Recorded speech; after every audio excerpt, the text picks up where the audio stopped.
hop over to this live. It dropped. It's gone. If you were on the other live, come over this way. Oh my gosh. How does that even happen? Oh no. Megan, will you bring me that other phone? I need it for a second. Okay, give me a sec. Hurry. Come over here. I'm gonna... Oh gosh. How did that happen? Hey, Eric. I don't know what happened. It just dropped. Like it just like you were there and then you weren't there. Hopefully everybody will find us over here. What happened is I was sitting here and somebody else's live popped up. And I thought it said, do you want to just take it off the screen? But I guess it said, do you want to stop your live? Is everybody here? It says 4 people. Guys, I'm so sorry. It just dropped. He said, yeah, I had to reboot. No, I've never made corn fritters, but I've had like the frozen kind of corn fritters. I can't believe everybody just dropped off right there. There was like 7 people watching. Hopefully everybody realizes that it just dropped off and you can find me over here. I was talking to Karen though, and I don't see her now. Maybe she's over here. I don't know. No, I've never made corn fritters. Have you ever made corn fritters? How do you make them? I've had like the frozen kind and like the Chinese buffet where you know, like the corn. Is it cream corn fried? Is that what a corn fritter is? Can you bring me your drink? Oh my gosh. No, I'm thirsty. I'm so dry. Can I get yours? It's empty. Oh. Huh? Oh. Yeah. Okay. Is it corn? Is corn fritters cream corn fried?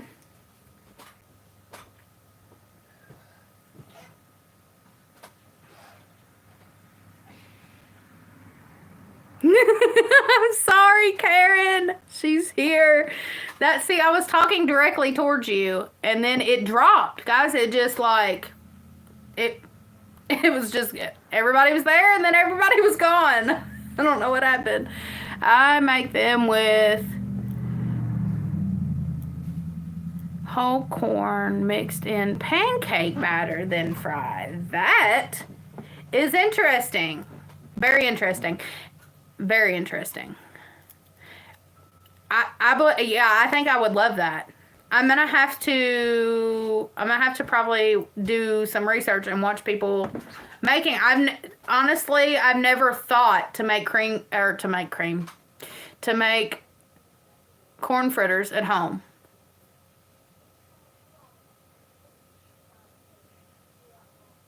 But that's interesting. What I was telling you, Karen, is that, like you're talking to a friend and they say, don't tell nobody. And you say, okay, but I don't consider Andy, I don't consider Andy as the person that's a nobody. Like, I mean, there's some stuff, obviously, that's people's personal information that I'm not just going to throw out there. But, but I, you know, like, I'm not going to throw, but if somebody says, don't tell, like, they tell me a drama about somebody and then they say, don't tell nobody. I tell everybody, I don't tell anybody but my husband. My husband's not included. When we got married, we became one. And so that means that everything I know, he needs to know. You said, I make them with cornbread and add cream corn, or regular corn, add a tad bit of sugar. Southern girls add sugar to everything. That is factual.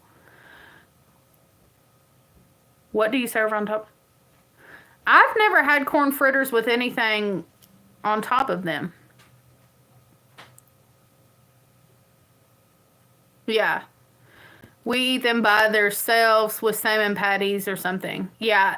I think when I've had corn fritters, they were like fried, like, I don't know if your all's Chinese restaurant serves them, but our Chinese restaurant serves them. Pork chops or anything. I've never made them, guys. It's never come across my brain to make to make corn fritters at home. I've never thought, hey, we're gonna have corn fritters for supper. Why have I not thought of that? Because I absolutely love them. When I'm at the Chinese restaurant, they're like the first thing that I grab. But I've never thought of making them at home. That's nuts. At the Chinese restaurant, I dip them in the sweet and sour.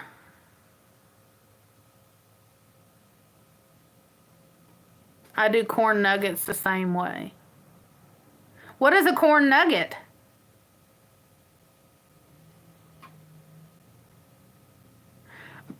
That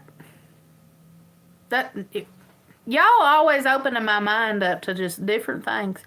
Ours does, but yes, homemade is so much better. I can imagine homemade being so much better.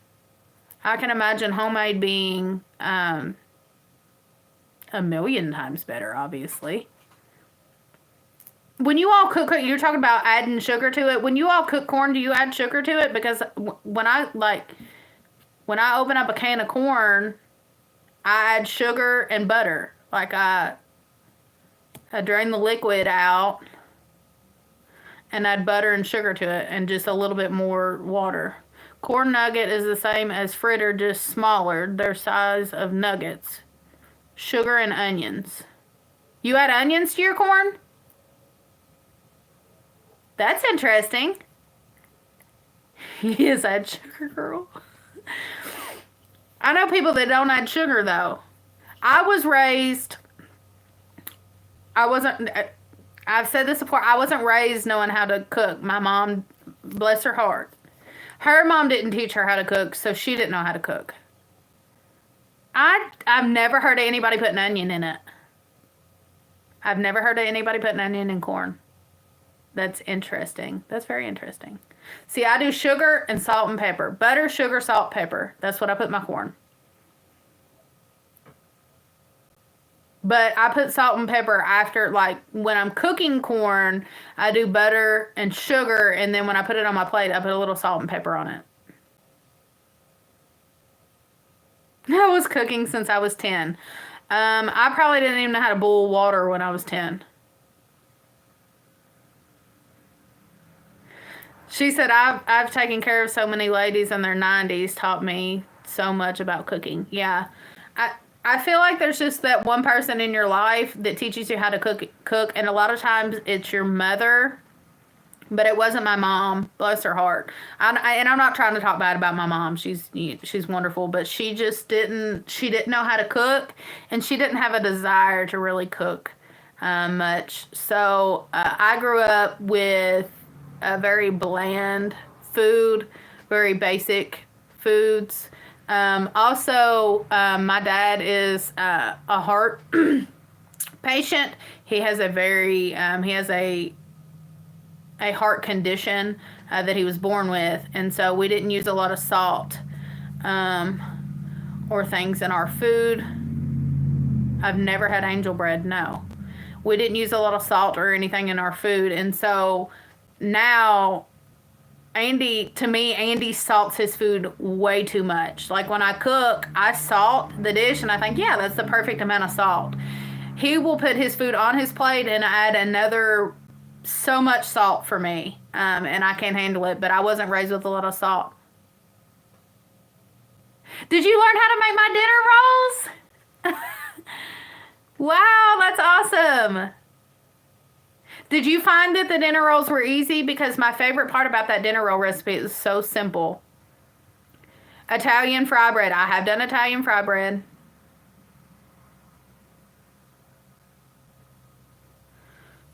Karen, what are you talking about? It's just flour and milk. It's easy. Okay, hold on. It's just flour and milk. That is easy to eat. Like breakfast gravy. Huh. I don't know. Maybe I have eaten it and don't know what it's called. That's cool. Or when I got married, I had to ask my mom how to boil corn.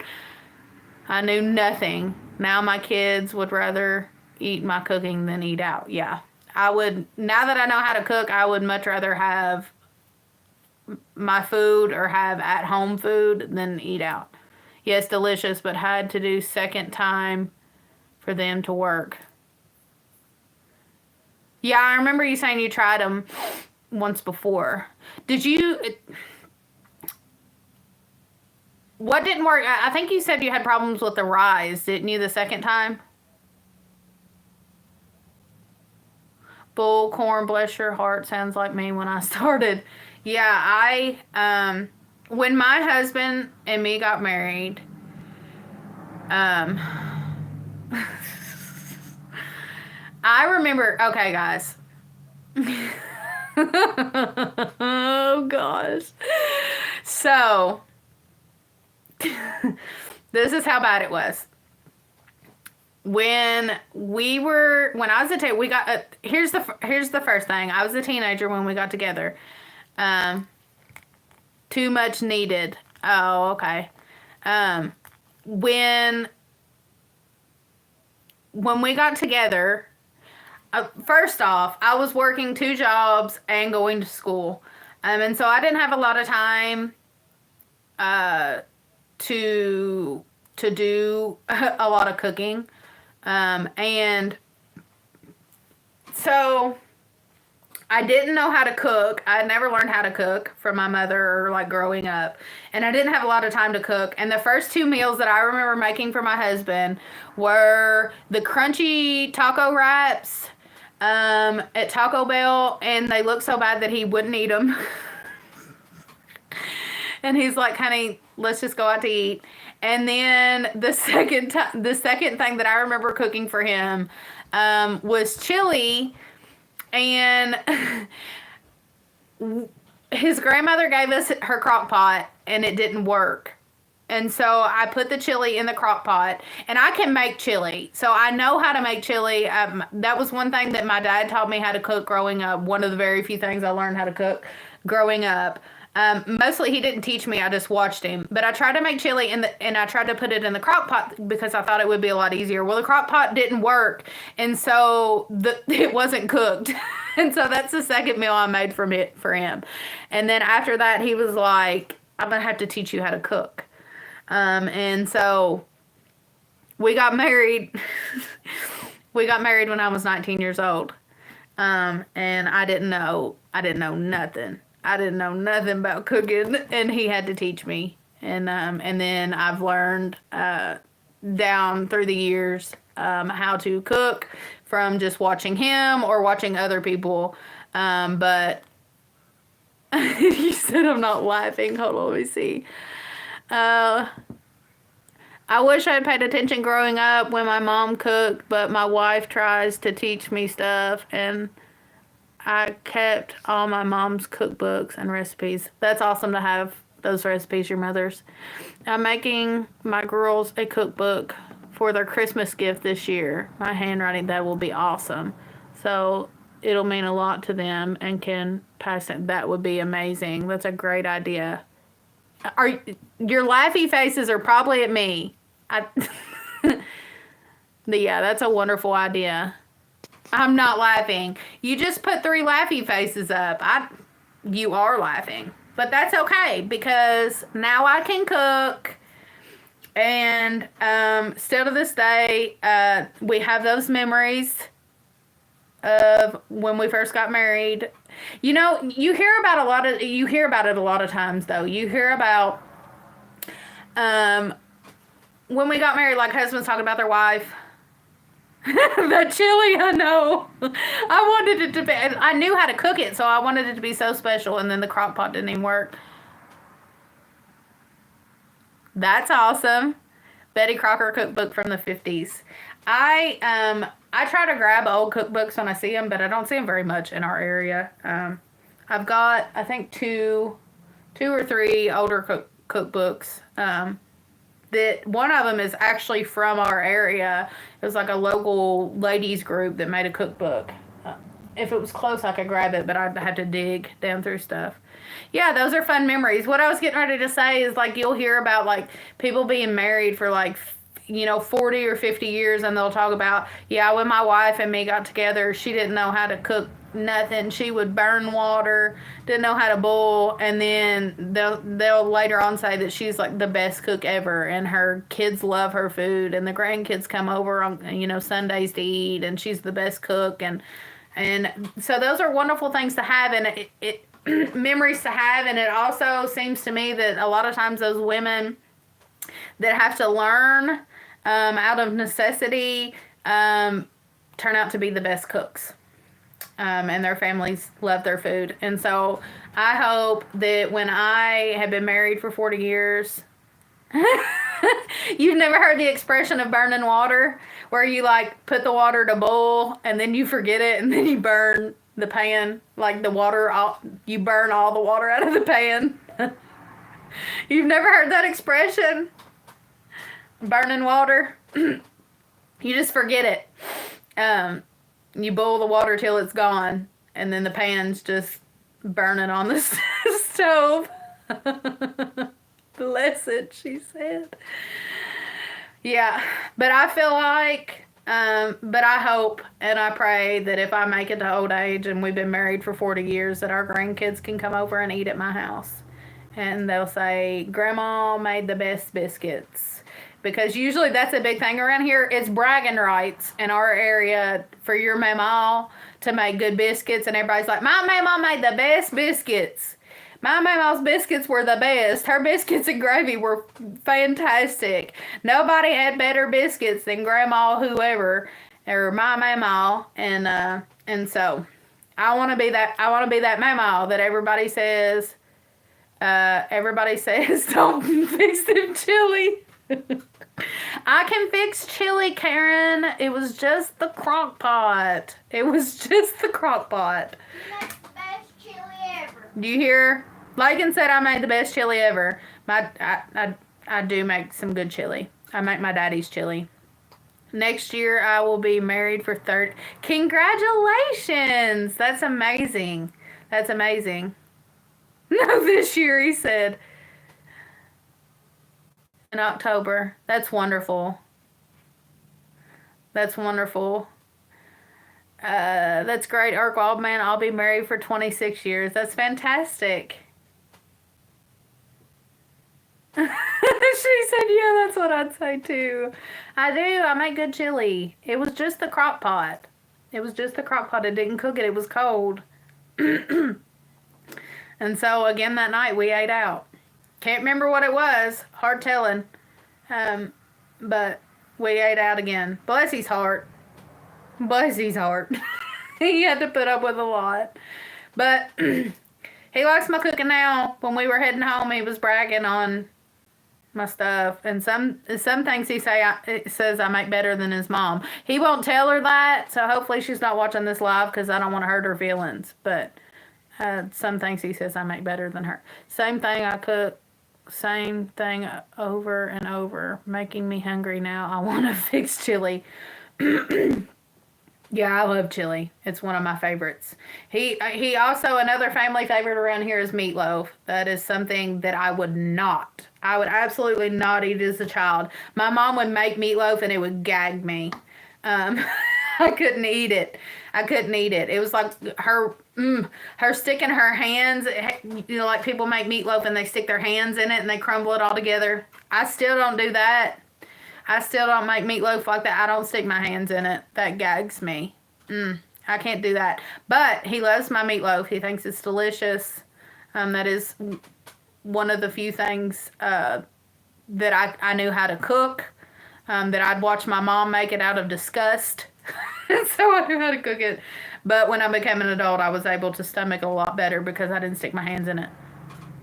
This crazy Kentucky weather showed up last week. This week spring weather makes me want to start a garden. I know. We were just talking about the garden, and I want to start it bad. I've still got these seed catalogs. Maybe I'll be able to sit down and actually look at them. Love meatloaf in my Dutch oven. I use potato skins to help. Huh. That's interesting.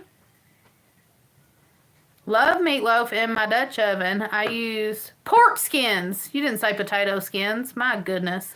Pork skins to help bind. Why did I read potato skins? Pork skins. I've never heard of that. I've never heard of that. I've never made it in a Dutch oven. I used to make it in a bread loaf. Now I make it in muffin tins. And we've talked about that on another live, I think. I think me and Ark Wildman was talking about that, using muffin tins. But meatloaf in muffin tins is delicious. Yeah, that's how it's been. It was snowing and then rain came and it was 53 degrees today. I use pork skins. They're good. Try the barbecue flavor ones. Are you all talking about like pork rinds? Like dried pork rinds? Is that what you all are talking about?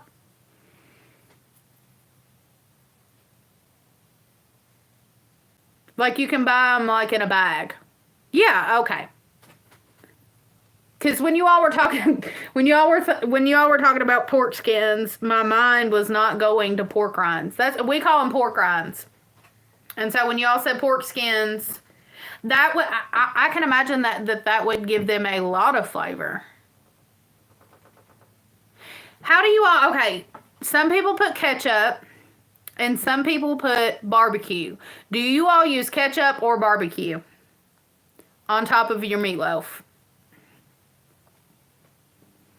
I've had it both ways. I eat it both ways. Andy's favorite is ketchup. But I like a mix of both. Have y'all ever tried maple brown sugar oatmeal and meatloaf? So good. No, I've never tried the maple brown sugar oatmeal, but I put brown sugar and oatmeal in my meatloaf. Or I do breadcrumbs, ketchup with brown sugar. I use cream of mushroom soup. That's interesting. My meatloaf recipe, if I can remember everything, because I had the whole entire kitchen. Inside the meatloaf, I had, of course, salt, pepper, garlic powder, onions, pepper, mustard, ketchup, barbecue sauce, Worcestershire sauce, brown sugar. What else? Trying to think. And either breadcrumbs or oatmeal. I think that's it. And then on top, I do ketchup, or I do barbecue sauce, or I do ketchup and barbecue sauce mixed together. Worcestershire sauce. Worcestershire sauce. My cousin calls it Worcestershire sauce. Like I'm washing clothes. Worcestershire sauce.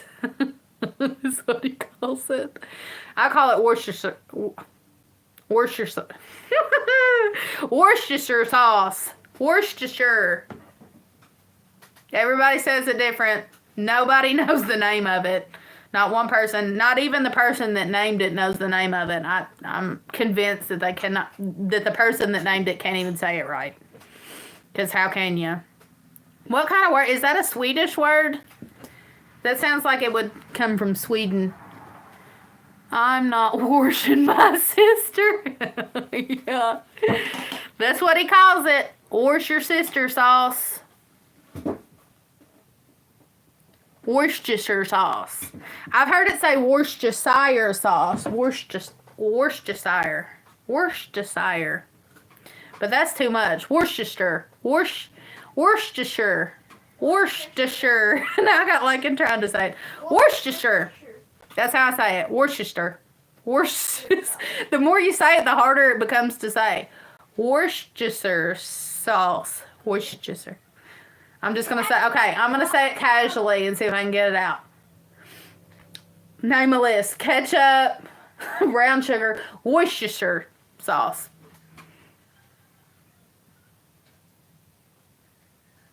Worcestershire sauce. Yeah. He says for whatever reason, everyone says Worcestershire instead of wash. Sounds like England. Lots of their towns are Shire. Worcestershire. Worcestershire. I don't know. I was fixing to say the more you say it, the worse it's gonna get. It did. It got horrible. It got horrible. It's one of those words. Yeah. Yeah, that...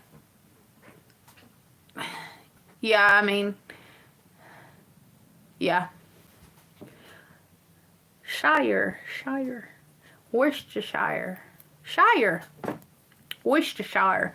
Worcestershire. Worcestershire. It's getting worse. I need to stop. My goodness. Oh, I entertain myself. Guys, can you tell I'm not an only. I'm a middle child that I can sit here and just entertain myself. And you can tell I spent a lot of time by myself. Because I will be thinking of... I plan on, after we get off this video, looking up where the word comes from, because now I really want to know. England sounds like a good guess. I would say you're probably correct, but I don't know. That's one thing about America is we tend to butcher other people's languages and call them our own. And pretend like they're our own. I was talking to somebody the other day. Just looked it up. It's from England. Anybody that's wanting to know where the Worcestershire name comes from, it's from England. Worcestershire. She said Worcestershire. Worcestershire. Worcestershire. They need to make that name easier. Yeah. Yeah, they should have shortened it or something. She said they need to make it easier. But where we homeschool, one of her spelling words, what was it? It was maid. Or maybe it was something she had to write out a sentence that was like, had maid in it. And she was like, oh, the maid that cleans your house. I was like, no, honey. This is the English language. And so we have multiple spellings for the same word that means something completely different. And so, it's always fun to have to confuse your children. There is a town called Wish My Sister. England. You mean Worcestershire? England. But I can't spell it correctly. But y'all know what I mean. I can't spell. Our wild man said. Are you talking about Worcestershire? England? Worcestershire, England?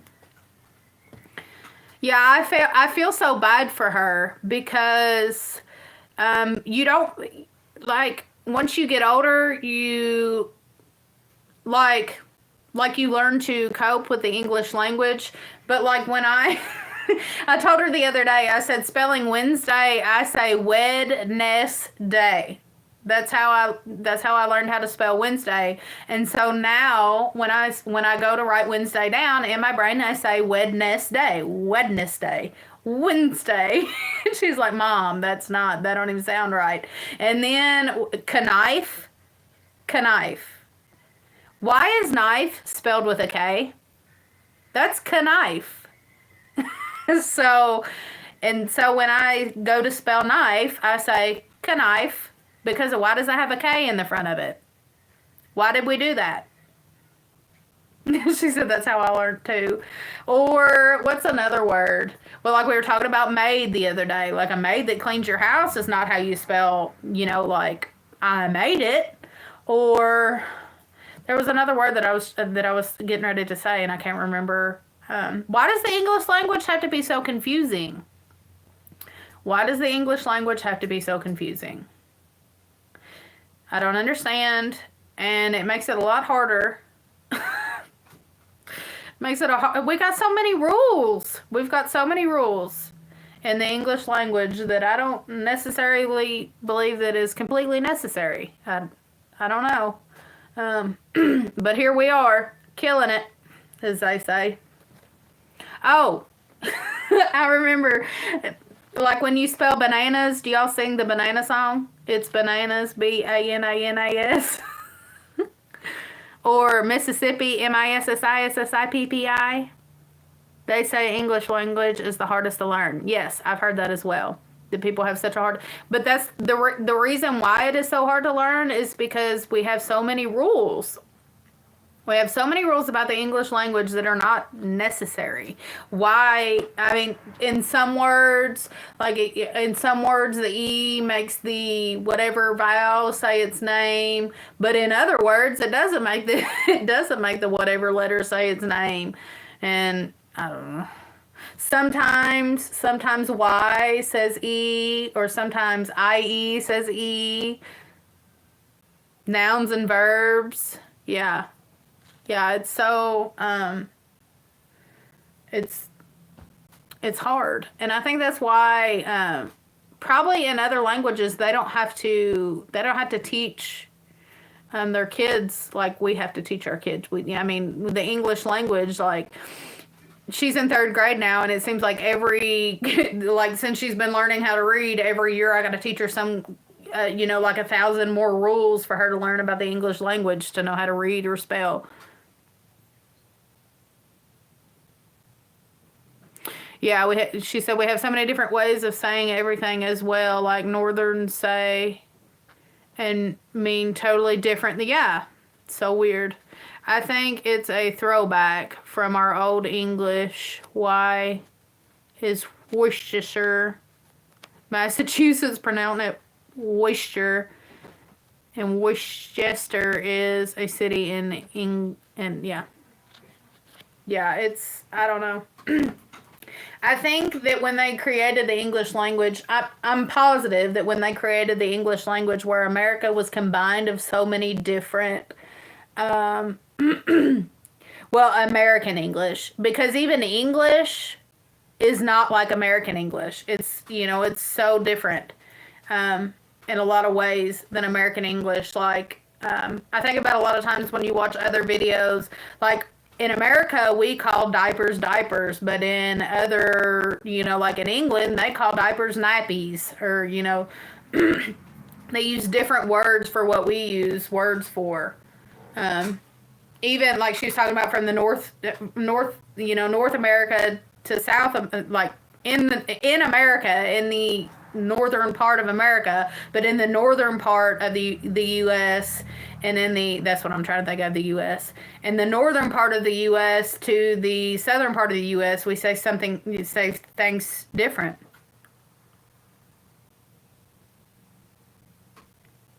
She says England says things the actual proper way, the way we was supposed to talk. Yeah. Well, though. Yeah, her trunk is boot. Yeah. Yeah. There's, yeah. It's funny, though. And Karen, you will probably understand kind of what I'm talking about when I talk about our language, the Appalachian language. They say, I watched a documentary on this. I watched a woman speak about this.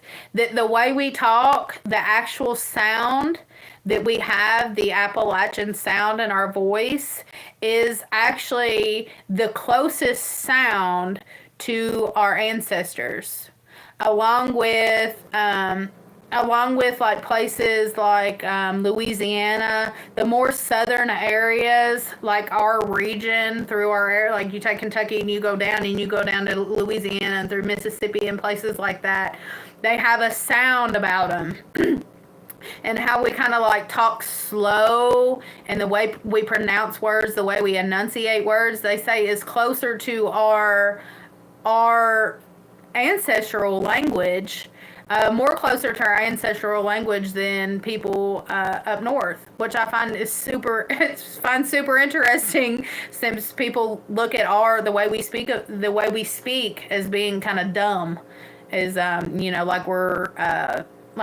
like we're illiterate, or don't actually know how to speak. But if you listen, I like to listen to people like born and raised people from Louisiana, because you could, especially in certain areas of Louisiana, when they speak, they almost sound French. And because they're so close to their ancestral languages, and in Kentucky, in our area, in our part of Appalachia, we have more of the there's more Scottish, Irish, Irish in our area, and so a lot of people from Kentucky, especially my region especially, have a lot of Irish in their. My girls in Kansas like the way I talk. Yeah. Yeah, it's just something about, it's something, I don't know. Like, it's just something about the way, yeah, Scottish, Irish, yeah. It's just our region. And so, they say that we have the closest, the way that we speak, the way that we say things is the closest to our ancestral, our true ancestral language, which I find is very, very interesting. And I think that I think that that's pretty awesome. It's interesting to me because I feel like there's certain areas of the world. I'm a mutt. He said, I am too, buddy. I am too. My mother has zero Indian in her. She's straight up a white girl through and through. And my dad is Blackfoot and Cherokee Indian with a little bit of Irish in him, and a little bit of German. His mother, my grandmother's mother, my great grandmother, was from Germany. And so, and then her husband, my great grandfather, was from Ireland. And so, what a mix. And so she is Irish German. And then my grandfather, his grandmother, or his mother, was Blackfoot and Cherokee Indian. And his father, trying to think, I don't want to tell you wrong. No.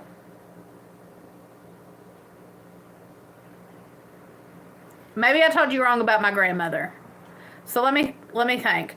My grandmother's mother was German. She was from Germany. She was full German. I can't remember. I don't want to tell you wrong. I was thinking that he was Irish, but my great grandfather might not have been Irish. I can't remember. I think he was Irish, but I might be completely wrong. But they had migrated here.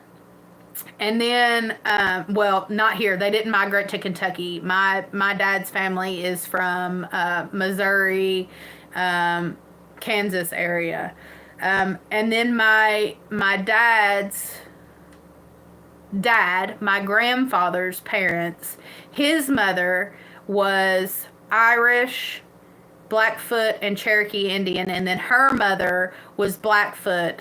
And her father, I don't know exactly his complete. He was Irish. They came from Ireland. They came on a ship to, where did they go? I can't remember exactly. I've looked it up recently in my background. But anyways, they moved to Kansas. And he married my grandmother when they lived in Kansas, and then they moved from Kansas to to Missouri, but I have an old picture of my grandmother from the 1900s, where she was in school. It's actually it's a class picture, and I don't know. Her father. Her father must have had enough white in him that they looked white and not Native American, because she got to go to like a public school. She got to go to school with other white children. And so I'm Blackfoot and Cherokee Indian and Irish and German, and then all the white things that my mom has on her side, which is like Irish and English, and she has no Indian in her, Native American in her whatsoever. I think she is 1% black. she's got a percent of African American, or not African American. She has a percent of African in her. He said, "Wash them feet." Yeah, boy. But yeah, you talk about a mutt. My husband calls me a mutt because I am a full-on mutt if there ever was one. You're a half-breed. Lycan said I'm a half-breed. I'm more than half. Well, She's at a quarter. I'm a mix of everything. 2 quarters. I know a lot about my ancestry that people typically don't, but I wish to know more. My grandfather was 75% Cherokee, but I'm a redhead and freckled, white as a ghost. Well, you see me. Look, I got freckles. I got freckles and an Indian nose with Indian cheekbones and tiny almond-shaped eyes. And when my hair is braided in pigtails, I look like a straight-up Indian, but I am white as can be, and I burn when I get out in the sun. My skin is orange, though. I think it's a mix between my mom and my dad. My dad is very red-skinned. My brother is very red-skinned. Maybe I can show you my dad and my brother one day, but my dad is jet black hair. Well, it's gray now. Jet black hair, really red-skinned. He's really dark. They have beautiful skin. Big nose, like when I don't know, they're very Native American looking, and my brother is too. My sister is pale, blue eyes, blonde hair, like my mom. My mom has blonde hair and hazel eyes, green hazily eyes. My brother has hazel eyes with a little bit of green in them, and then I'm the whitest one, but with the brownest hair and the darkest eyes. So I ended up being the lightest skinned with the darkest features. Besides that, my brother was a towhead. His hair was white when he was little. His hair is dark brown now. But I've always been a mix between a redhead and a brown, depending on the time of year. In the fall, my hair kind of turns really red. Let's see. Good to know your ancestry. How cool. My mom never knew her father and her mother's background. I know a lot about I know I am able to get a hold of a lot of things about my ancestral background because there was people in my family that kept up with it. My uncle on my dad's side kept up with their Native American heritage. They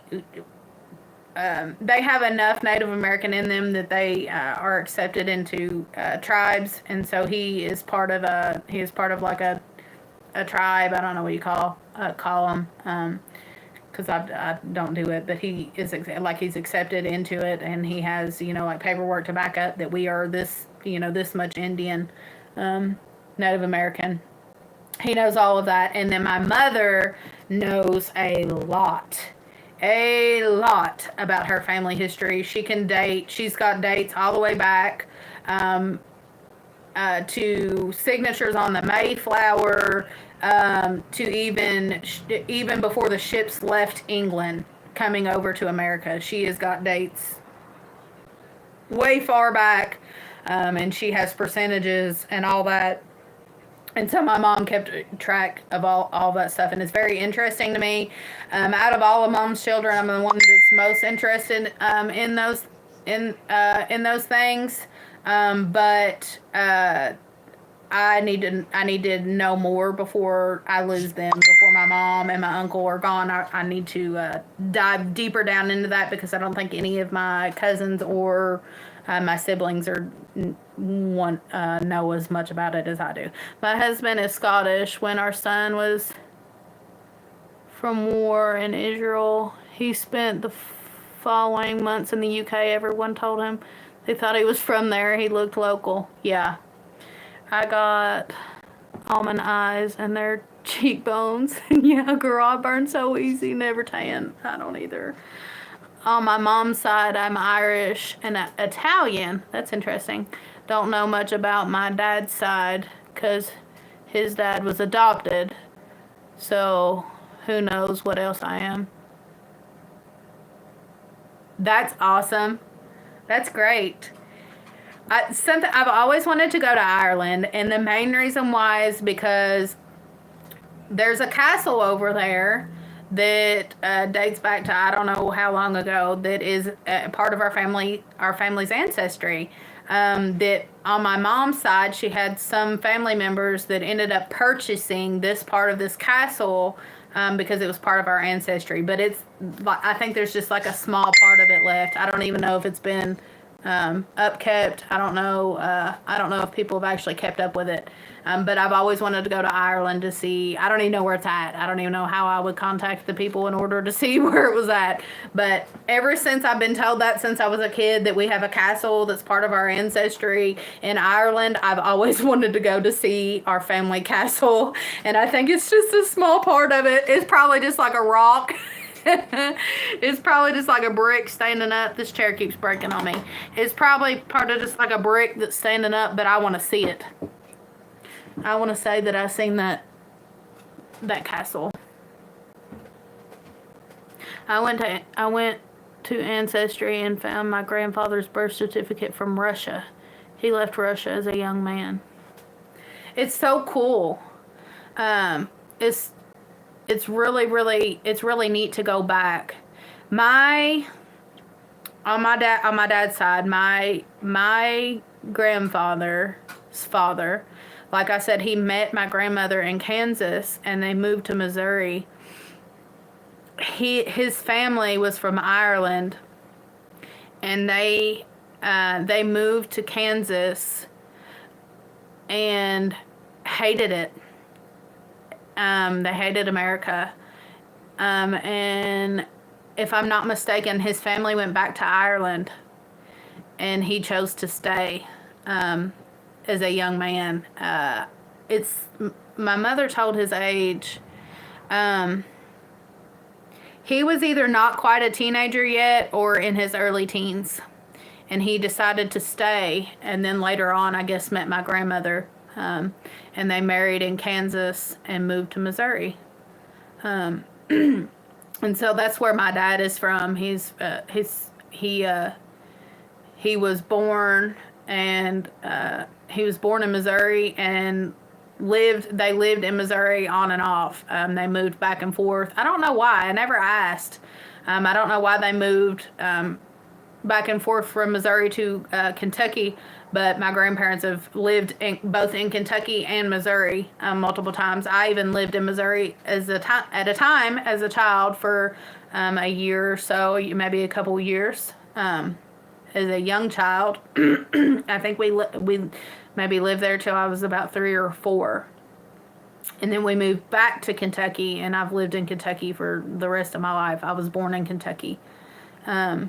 But I find it so interesting because can you imagine your family coming from, I don't know why they didn't like it in America. They came from a total different country, came to America, and decided they hated it, and went back to the country they came from, and you just decided to stay. Like, can you imagine what was going through his mind? He left, like, he didn't just say, hey, I'm leaving. I think he just snuck off. Like, maybe I don't know, maybe he told them and said, I'm not going. And they said, yes, you are. I don't really know the story behind it, but he just left. Like, he left, and, like in the middle of the night and said, I'm staying. And they, ultimately decided to leave without him. And him young, a young man, maybe a young teenager, maybe not even a teenager, and deciding, that he's going to live in America. He's not going back. I can't imagine what he had to endure and what he had to go through, to be able to, stay in America, to be able to make it, to survive on your own, in a strange place, all alone, without your family or anything. Yeah, you said like American language, different culture shock. Yeah, and I guess that it was, I don't know why they left and went back to Ireland, but I guess it was just too much. I'm going to figure that they probably couldn't make it, here. I think they say a lot that Kentucky is like Ireland, and that's why a lot of people from Ireland settled here, because it felt like home to them. But can you imagine, like, leaving your home country, everything that you've ever known, everything that your ancestors have ever known? You've never known anybody to ever, come here, and then you decide to settle and start a life for yourself, but everybody around you speaks a different language. When people were coming over to America from these different countries, everybody wasn't speaking the same language. There was people coming from all over the world. There was, Irish and Scottish, which they're very, very similar, but there was Swedish people and just all Germans, and then you had to deal with Native Americans, and Native Americans were, frowned upon, and it's just crazy. I hate to leave good company, but I must get back to work. Everyone have a blessed weekend. Bye, Karen. God bless you. Hopefully you can come to the next live. I appreciate it so much. Good evening. Good night. It's probably getting late. What time is it? Yeah, it's about 10:30.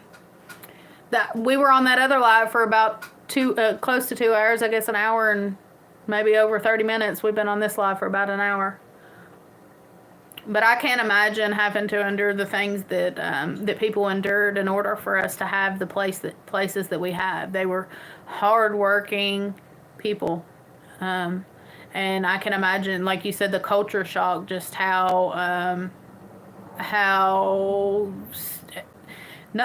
everything down to the ground and the soil was different. If they brought seed over here, their seeds might not have worked in the the area that they settled in.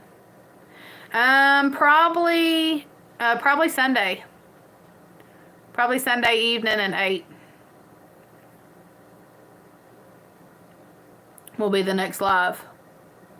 It's typically when we do lives. Now that I've announced it, I'll have to do it. I usually do them at Sunday at 8. Good Lord willing, and the creek don't rise. It's all rather the Lord allows me to do it or not. But God bless you. Good night. God bless you and Ewans. All of Ewans over there. Man, y'all, we've talked about so many things. It's been a wonderful live. I'd say people are getting tired, though. We're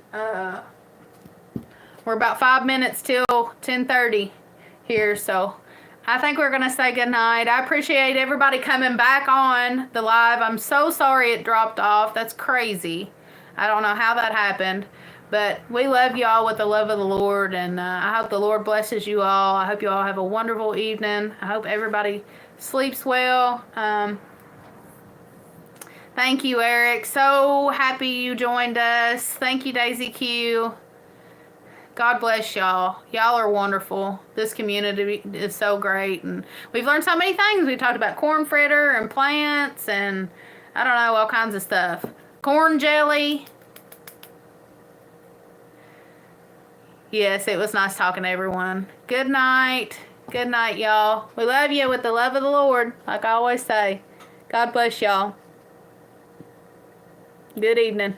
Bye-bye.